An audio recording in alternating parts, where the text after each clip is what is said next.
Okay, so that's the exercise I'm going to be teaching today. I'm going to play it slower so you can see the fingerings, but I'm also going to break it into smaller pieces. So even if you've never played arpeggio before, you should be able to get some of this down. Here's a tab for it. So that's why I just played those 4 lines. I wrote the roots, the G notes over them. That way you can more easily see going from a G to G, ascending or descending, and having a couple notes in between will be the 1 octave arpeggio. If I go to the next G, that would be a 2 octave arpeggio. And that's what I'd recommend is break these down to 1, 2, or in some cases 3 octave arpeggios and get those down first. If you've never played before, then I'm also going to show, I'd recommend this fingering down here, which is inside this exercise, but it's probably the easiest 2 octave fingering. And then, like I was just saying, break it into the different ascending and descending. Especially with the descending, you're not necessarily going to start on the G note. You're just going to reverse back up from what we did there. But I'll show that more in depth. So here's the whole sheet if you want it. And I'm going to go ahead and play it slow now so you can actually see the fingerings on. So starting off here, just vibratoing. Okay, open up. Anytime there's a note that's directly above or below a note on the same fret, I'm rolling the finger, which is more action of moving my wrist than the actual finger.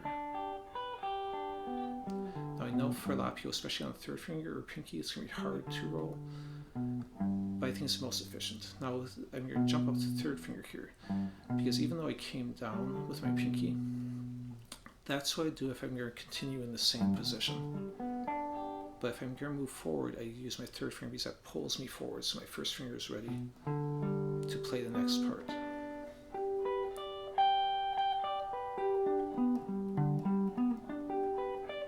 Here I'm rolling on my pinky. You could use your 3rd finger too, it's fine if the pinky doesn't feel comfortable to do.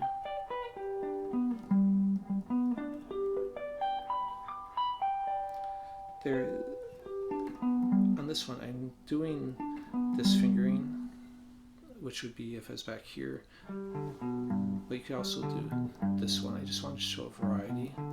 It's the same notes if I go here or if I go here. I want to show a variety of different ways to finger this, even though most of the time I would use the other fingering. So I'll continue.